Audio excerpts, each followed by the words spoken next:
Hey folks, this is Riker with a gaming news wrap-up video where we discuss the happenings of the week. This week's topics include the reveal of Activision Blizzard's weird diversity tool, players complaining about the difficulty in Path of Exile's newest expansion, new insights into Diablo 3's development, and more. As always, discussion timestamps can be found in the description below. But right before you skip ahead, just a quick reminder to ring that sub notification bell to be alerted to new Saturday episodes and stay up to date with gaming news highlights. Now before we move on, just a quick word from this video's sponsor, Ni no Kuni Crossworlds, a new anime-style open-world RPG from Netmarble that's coming soon globally to PC and mobile, with pre-registration open now. I know we have some anime fans among our raiders, and you know that when it comes to anime, Studio Ghibli is the best of the best. And Ni no Kuni Crossworlds is a Studio Ghibli game, capturing those familiar Ghibli vibes, complete with music by award-winning Studio Ghibli composer Joe Hisaishi, who provided the iconic soundtracks to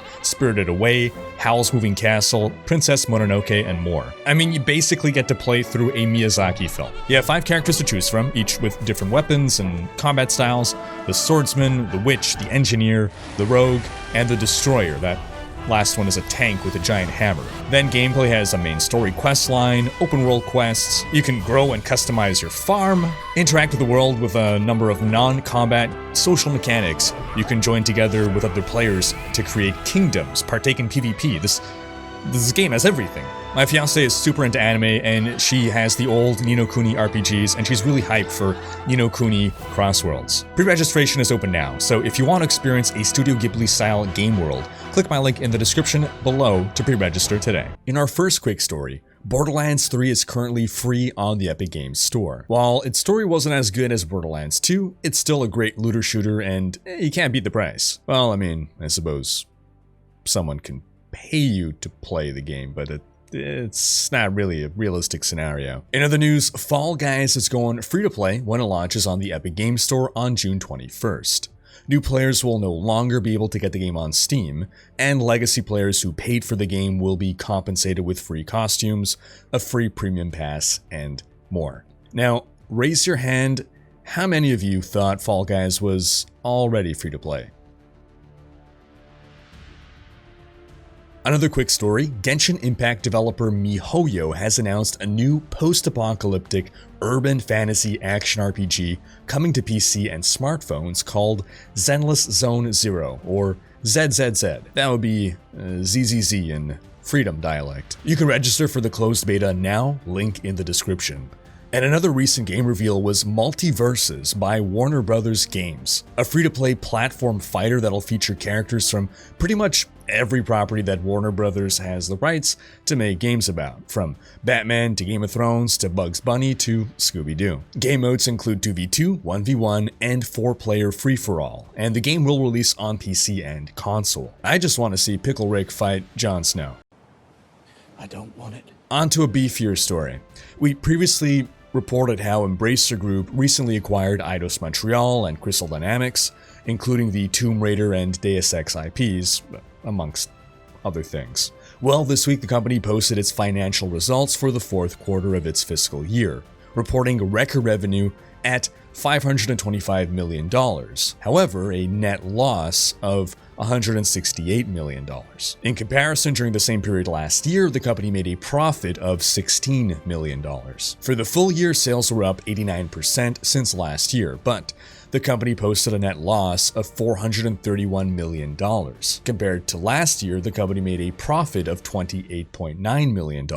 Now, this might seem confusing. How does revenue go up so much, yet the company is losing money? Well, in December, Embracer spent nearly $3 billion on acquiring board game publisher Asmodee, so I mean, that's basically what Embracer has become known for, buying up a lot of companies.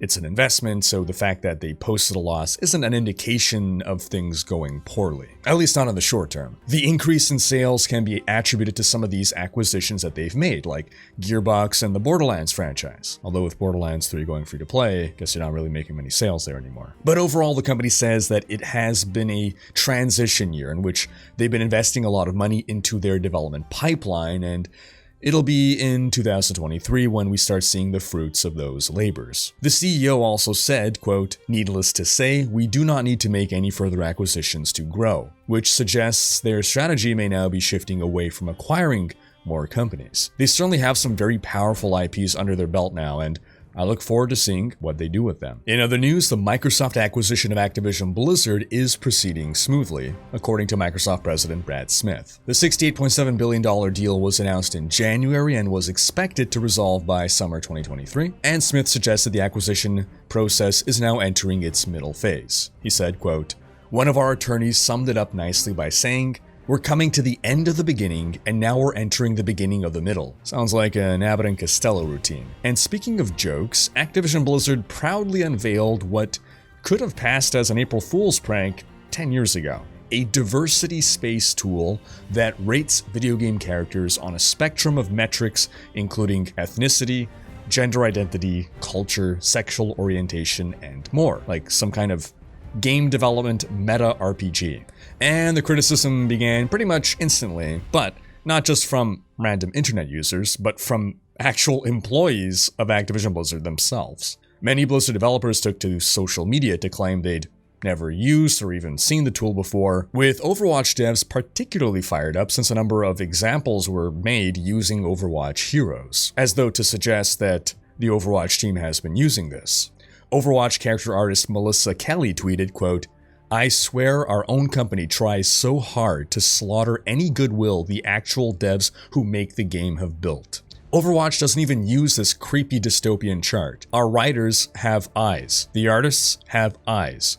Producers, directors, etc., as far as I know, also all have eyes. You know what drives our diversity? The devs. We have people who work on the game from these cultures. That's it. That's literally it. If this creepy chart was made for the executive team to let us do our thing, that might track." Now, the tool was first developed by King, the third branch of Activision Blizzard and creator of Candy Crush, and they brought in the MIT Game Lab to help realize the project. Development started in 2016, and the tool, which is currently in beta, was intended to be an optional supplement to help devs create more diverse characters.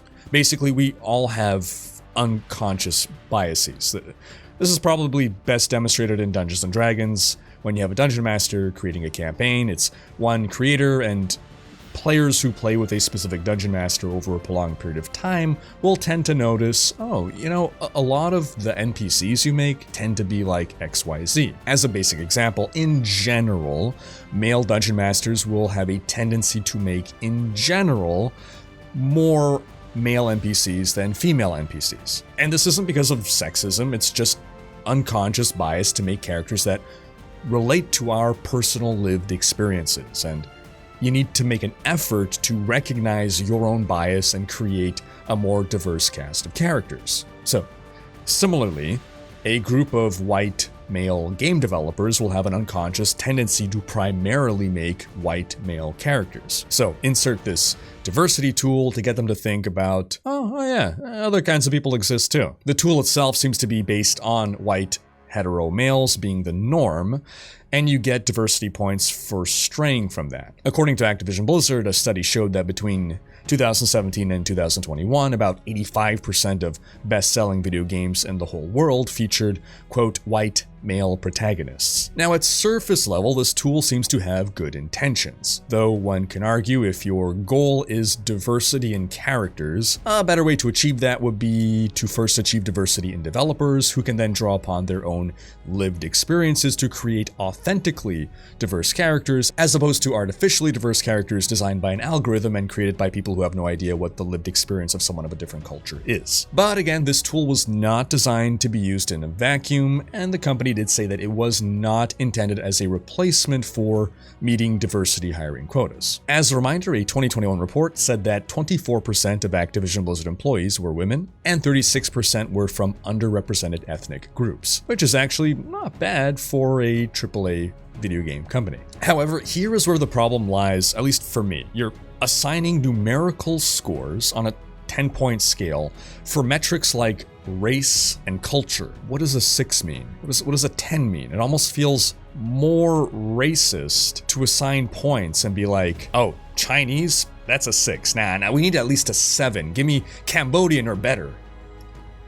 And if you want to see just how awkward it is to use this tool, just check out this old footage that has surfaced from a 2017 GDC talk from the devs at King themselves using the tool to rate Super Mario characters. When it comes to culture, Mario and Luigi are both Italian, which is still like Western, but it's not the most represented type, we presumed, so we put them just a little bit on the, out there. And then we had body types as well. So what we noted here is that Mario is short, he's actually shorter than Peach. So we gave him quite a high score for that.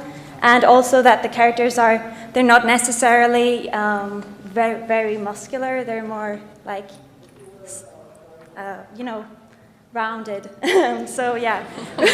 Now, interestingly, back in 2019, former Overwatch director Jeff Kaplan said the following in an interview when pressed on diversity in Overwatch. Quote, "The real value of Overwatch inclusivity is the idea that we're open-minded, that we want everybody to feel welcome into the universe. And the result of that is diversity. I would hate for the diversity to ever feel pandering, like we just had this spreadsheet with a bunch of checkboxes." Oh. Now, following the backlash, Activision Blizzard heavily edited their reveal blog post for this tool, removing all images of the tool in action, all those Overwatch screenshots, deleting some of the paragraphs, and adding an entire section addressing the criticisms. Ultimately, though, I think the problem isn't the existence of this tool as something to keep internally within devs. I think it's that it was presented to the public in a way that felt inauthentic and done simply to try to repair the company's corporate image. In fact, the tool was first mentioned, without detail, during a shareholder meeting last spring and was touted as one of the company's main efforts towards diversity, equity, and inclusion. At the time, I don't think anyone expected this to be something that seemed like it was designed by Mark Zuckerberg. "Hello, fellow humans. I have found the perfect way to classify members of our species." On to Path of Exile news. We're 1 week into the new league, and while the Sentinel mechanics seem to be received well enough, the increase in the game's difficulty, driven by a rework to monster modifiers, has been met with a lot of criticism. Almost immediately, players began complaining about the leveling experience being worse this league. Players were dying significantly more often, and I was relieved, however, when I found out that I wasn't the only one. And overall, people felt like the added challenge to the rare monsters relative to the reward for killing them simply encouraged people to skip more fights than ever before. And skipping monsters is a lot less fun than killing monsters. Now, lead Chris Wilson was quick to reply, admitting that the enemies were overtuned and the devs deployed a hotfix to reduce rare monster life and damage. They later also reduced the number of extra modifiers that could spawn on rare monsters to reduce the odds of running into a combination that would be a hard counter to your build. Still though, many players felt that the rares simply weren't rewarding enough to fight, and that the difficulty while leveling was still too hard, that the difficulty spike should happen in the endgame, not during the part of the game that will drive new players away. I do wonder, actually, whether GGG was trying to capitalize on the success of Elden Ring. We just got a game that can be very punishing to new players, so surely Elden Ring players would be fine dying over and over again in Path of Exile, right? I think the problem here is that Souls-like games are very challenging, but they're mechanically simple. New players die over and over and over because they aren't pressing the right button at the right time, not because they've failed to grasp the fundamental mechanics of the game. Path of Exile is a mechanically complex game. Up to this point, new player abandonment has been largely due to being overwhelmed by the amount of mechanics and failing at the game due to an inability to grasp enough to even understand how to do better. If you combine that with Souls-like difficulty, then a new player has no way of knowing whether they're failing because they're bad or because they're dumb. In a Souls-like game, you try again until you've learned how to counter the enemy's moves. But in a mechanically complex game, you're left to wonder, well, do I just need to learn the enemy's moves, or am I fundamentally doing something wrong because I don't fully grasp all the game systems? Now, that said, how important is the new player experience in a game that is almost 10 years old with a sequel that's right around the corner? Chris Wilson has effectively said that most players at this point in the game's life are returning players, so maybe they're not really worried about how welcoming the new player experience is right now. And Chris Wilson did make a subsequent post saying that they'll be keeping an eye on rare monster rewards to ensure they are reasonable for the amount of difficulty they add. We'll see what happens and how the community continues to feel. On to last Epoch news. The long-awaited closed multiplayer testing has finally begun. This marks the first time that anyone outside of the dev team has had access to the game's multiplayer, which plays up to 4 people in a party, and the devs did make note that they are not currently looking for more community testers, However, in the future, when they're ready to expand their pool of testers, they will make an announcement. Alongside multiplayer, the devs continue to improve the game in general, with a recent area of focus being improving the feeling of combat, specifically how it feels to hit and kill enemies. In Lost Ark news, the May update hit this week, bringing with it the Destroyer class, the first Legion raid, quality of life updates, new cosmetics, balance changes, new activities, and more. The Destroyer is the 4th Warrior Advanced class. His weapon is a big ol' hammer. He's tanky with lots of health, shields, he can deal a lot of stagger damage. He is slow, but he has skills that let him leap into the fray, and his attacks crowd control enemies. In more somber Lost Ark news, game director Kum Kong Son, aka Gold River, has announced that he will be stepping down due to severe health issues. During the Lost Ark convention back in December, he apparently actually had an ambulance on standby just in case. Gold River is beloved by the Lost Ark community. He's clearly passionate about the game. He's charismatic. It was always a joy to watch in the videos. Even if we couldn't understand him in the Western world, his personality shone through, and he will certainly be missed, and we wish him lots of good health. In Diablo news, starting with Diablo 3, the game celebrated its 10th anniversary recently, and the devs revealed that the game has sold more than 65 million copies during this time. This definitely solidifies it amongst the best-selling video games of all time. In celebration of this milestone, all bounty rewards will be doubled until the end of Season 26, and Echoing Nightmares, the season theme, are being made a permanent feature in the game. Furthermore, Wyatt Cheng took to Twitter to answer questions about Diablo 3's development. Wyatt Cheng is the game director on Diablo Immortal and previously was a lead dev on Diablo 3 who had been working on the game since 2003. He made a Reddit post consolidating all the questions he replied to, and I encourage you folks to check it out for some interesting insights.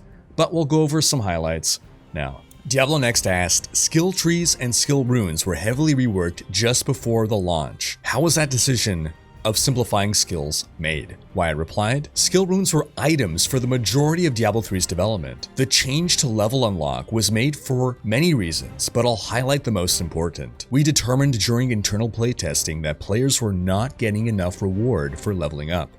In Diablo 2, you got attribute points and a skill point every time you leveled up. This made gaining a level super exciting. In Diablo 3, when you leveled up, you got nothing. We totally explored giving you attribute points, but the feeling was that some people get sweaty having to spend attribute points because it's an intimidating decision that you don't feel informed enough to make. You don't know if those choices are permanent. You don't know what you're going to want 20 hours from now.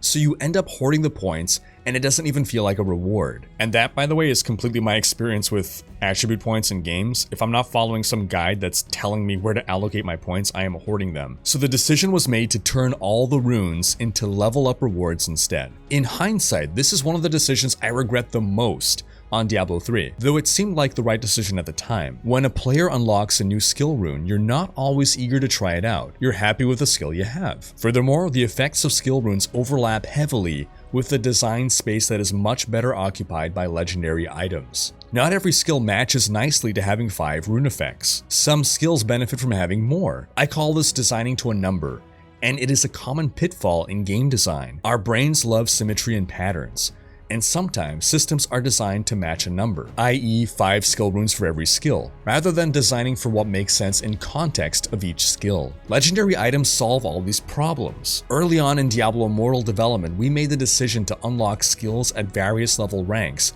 but modifications to the skill, what was previously runes, will be accomplished via legendary items. This is actually great insight because I was wondering why in Diablo Immortal we have what feels like a more simplified skill system to Diablo 3 and not having all those skill rune selections. They've just moved those design decisions onto items instead. Then Doomscream asked about the Talisman, a feature that was shown before release but was cut before the game launched. Dwyer replied, "Oh, the talisman, good memory." So the talisman was originally designed as an evolution of D2 charms. What's cool about charms? More items that make your character more powerful, with a great deal of flexibility in choosing what stats you want to focus on. What wasn't cool for some people about charms? Stuffing up your inventory so you had to play even more inventory Tetris. So our answer was the talisman, a dedicated place that can hold 9 charms. We also played around with making a charm minigame. Maybe they would have color, and matching colors would give a multiplier. Maybe there were patterns you can link to get bonuses. As we got close to launch though, we can never shake the feeling that it just felt super mathy. The more interesting we tried to make the minigame, the more the non-mathy people felt like they had to go onto an external website to solve an optimal solution for them. What was worse is with a variety of minigame mechanics, when you found a new charm, you sometimes had to stop and redo your entire charm configuration. Internal testing people were either ignoring the system completely or finding it really tedious. We swung the other way too, and tried just making it a flat storage of 9 charms with no matching bonuses. This was actually mildly successful, but then it just felt like 9 extra inventory slots that didn't have enough personality. We cut it for scope. I still think back fondly to that talisman. If we had a live service mentality at the time, instead of cutting it, we probably would have just backlogged it as something to revisit as a post-ship feature. And Leviathan pointed out that this is basically the system that is used in upcoming ARPG Last Epoch, which is a system I would have liked to have seen in Diablo 3. Sure, they don't have much personality, but there still is something interesting to the charms. It's something extra to collect. It's an extra way to build and personalize your character. And yes, the fundamental problem of charms in D2 is that they are cluttering up your inventory and forcing you to make a decision that you don't want to be making in an action RPG, perhaps in a survival game, but not in an action RPG, which is sacrificing convenience for power. It comes down to the most optimal strategy is to clutter your inventory with as many charms as possible, leading to the most miserable gameplay experience possible when it comes to picking up loot. Next, Nineball asked about PvP. Wyatt replied, "We tested a lot of modes internally. We had an arena with 4 pillars, a MOBA-style 3-lane map with towers and creeps. One player plays as a boss against 4 heroes, and hostile bounties.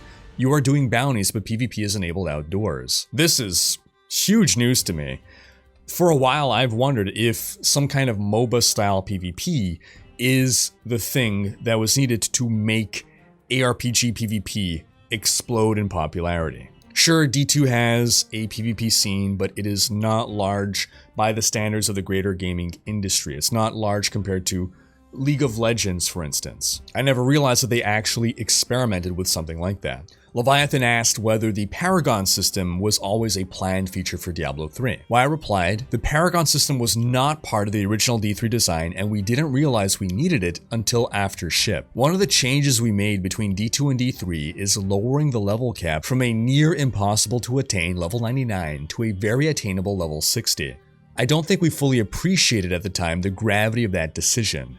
Once you hit level 60, suddenly the game became way less rewarding. So shortly after ship, we started talking about making sure you still had reasons to want to gain more XP. As we were discussing the Paragon system, we realized it could solve a second problem. Due to the effects of the repair costs, it was very common to sit down for a session of Diablo 3, only to find at the end of the game session you were further behind than when you started. You'd literally sit down to play, find no new items, and lose 100,000 gold. From a progression standpoint, you shouldn't have played at all. So now we were really committed to making sure you could gain XP, and we don't have an XP loss system on death. So now, we know we want a Paragon system so you can feel good about XP, gain more levels, and always end a play session feeling like you had advanced. But what reward would Paragon give? Enter Magic Find and Gold Find. These stats were causing all sorts of problems in the game. You had to choose between using gear that optimized for rewards and using gear that made your character more powerful. In groups, players were wearing Magic Find and Gold Find gear and leeching off others.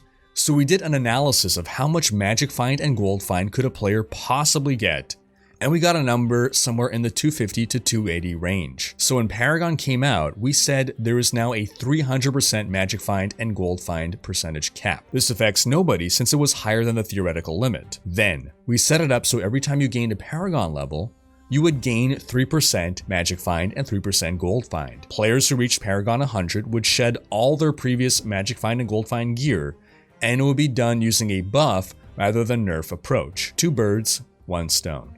I know a lot of people are just really sour about Paragon systems, period, but I feel the need to reiterate that there's nothing fundamentally wrong with a post-level cap progression system. It is how it is implemented where things could potentially get out of hand. The initial implementation of Paragon, which was capped at Paragon 100, did not have the same problems that the modern Diablo 3 Paragon system has. The modern Paragon system in Diablo 3 was implemented to fix some of the problems of the original Paragon system, but ended up introducing its own problems. But ultimately, there's not a whole lot of difference between a game that has a maximum level of 99, with the last 10 levels being very difficult to attain, versus a game that has a fixed max level and then additional Paragon levels that are very difficult to max out. Kyle Killian asked, what was your favorite feature that didn't make it into the final product? Wyatt replied, that's an easy one, a multiplayer hub town. There were discussions about a hub town at Blizzard North. I think Brevik has talked about this before. Yep. When you're actually evaluating the cost of the feature on the production schedule, it's hard to justify the cost of a town hub. But when a multiplayer hub town exists, it makes the world feel alive and real. During the very first Diablo Immortal technical alpha test last year, many players commented how different Diablo Immortal feels just because Westmarch is a town you can see other players running by. Andreas asked about an emergent narrative versus a linear narrative. Wyatt replied, quote, we experimented multiple times with an angelic/demonic influence system both at Blizzard North and again when the project was rebooted in Irvine. In fact, the world designer Leonard Boyarsky was hired because he pitched such an idea. The idea was that narrative choices you made would influence your character and your character's development. We were inspired heavily by Star Wars Knights of the Old Republic. The idea that players could choose to walk down a light path or a dark path was super compelling to us. There were a ton of positive, cool things that came from this idea, and we were super excited. 3 reasons it got killed, not exhaustive. 1. Not all players were interested in reading all the dialogue required to make the good/evil choices meaningful. 2. Players often identified as always good or always bad. So you didn't end up with a game with a lot of nuance. You had players just pushing more and more towards one side or the other. This was fine for a single playthrough, but not great for repeat playthroughs. 3. We tried to tie mechanics to this system. For example, you must have 50 demonic alignment points to unlock X skill or equip X item. This put player build choices at odds with the player fantasy. When your headcanon runs up against the build you want to play, the type of player who plays Diablo a lot tends to prioritize the build they want to play. This causes uncomfortable dissonance as you make dialogue tree choices that aren't what you love. Ultimately, that's the key there. Diablo has not been a narrative-driven game series. So the default people coming to Diablo 3 would not have been the people expecting a narrative-driven game in which you are picking and making decisions on a narrative level rather than on a build level, or predominantly on a narrative level. So adding that kind of stuff ends up running counter to the core kind of game that Diablo is trying to be. Now, that's not to say that we could potentially have some other narrative-driven RPG set in the Diablo universe. SVR asked, if you could go back in time to any point during D3 development and change one thing without humanity ever knowing you did it, what would it be and why? Why I replied, I would have a serious evaluation of whether we are a box product game or a game that ships content patches regularly. Shipping as one and then shifting due to player expectation to the other was painful. Definitely something we're doing differently with Diablo Immortal. So Diablo 3 was never intended to be a games as a service. People complained all the time about the game not receiving enough content updates when that was apparently never the plan. So it's good to see that the plan is different with Diablo Immortal, meaning we can expect there to be much more updates, more significant updates, and more frequent updates in Immortal. And I would hazard a guess for Diablo 4 as well. I would be very surprised if the decision now for Diablo 4 would be to be a box game that is done. In the past, people would often compare the updates that Path of Exile would get versus Diablo 3, when Path of Exile was designed to be a game that would be getting updates regularly and Diablo 3 simply wasn't. Diablo 4 was being worked on while people were complaining about a lack of updates in Diablo 3. Along the same lines, Ekram asked, was D3 designed as game as a service? Wyatt replied, D3 was not originally designed as a service. Many decisions we made were for box product. Example, The decision to limit the beta to level 13 was because we didn't want to spoil the story. We would not have decided it that way if we had a live service model in mind at the time. Again, that's interesting because it suggests that perhaps for Diablo 4, when we get to beta, we'll have a lot more of the game available than we had with Diablo 3. And again, there were a bunch of other questions that Wyatt answered, but link to all that in the description. And lastly, in Diablo 2 news, the D2 mod Project Diablo 2 will be announcing its biggest patch ever today, which is planned to launch around the end of June. For those who don't know, Project Diablo 2 is a mod that basically seeks to be what Diablo 2 would be today if it had continued to get regular content updates over the years, like a games as a service. This upcoming patch will add a new shared stash to the game, with 1 personal tab and 9 shared tabs, 11 new unique items with all new art assets, the ability to stack and unstack runes, gems, and other items with a simple click of a button, a new affix on items, chance to cast on casting. You know how some items have a chance to cast a certain spell on attack? Well, now we finally also have a chance to cast when you cast a spell. This patch also is going to be adding buff timers to be able to more easily keep track of charges or buff durations, a new DPS meter, the ability to assign an aura to your left mouse button, which is something that people have been claiming would be impossible for years. Almost every zone that isn't connected to a waypoint or part of the main story progression will be made into an 85 zone. 3 new maps and 1 new dungeon are being added for a total of 25 new areas for endgame farming. PvP arenas with spectator mode that will revive you even in hardcore. We're getting a reworked Diablo clone, an Uber raid boss style Rothman counter, and new Uber Ancients that let you pick how many Ancients you want to fight at once. The greater the difficulty, the greater the reward. There are also skill reworks, such as reworking the assassin's Fists of Fire to create an explosion on its first hit, a Fire Nova on its second hit, and a line of meteors on its third hit, so martial arts assassins no longer need to use finishers. There are new Curse Necromancer build reworks that allow you to apply multiple curses and explode them, dealing damage for each curse that is applied. The Paladin's Vengeance skill has been reworked to now create an elemental area of effect hit that has a chance to chain onto nearby targets, and much, much more, like, what do these items do? Again, the exact date will be revealed today during the dev stream in 3 hours from the time of posting of this video. And that's going to wrap up this week's video. But do be sure to have checked out our last video in which we discussed how Path of Exile fired shots at Diablo Immortal. Thanks for watching. Special thanks to my Twitch, Patreon, and YouTube supporters for making these videos possible. If you like what you saw on this channel and want to support the creation of more content, you can consider pledging on YouTube or Patreon and unlocking behind-the-scenes content, monthly virtual hangouts, and more. If you enjoyed this video, please share it, check out these other videos, and subscribe to join Rikers Raiders for more gaming content.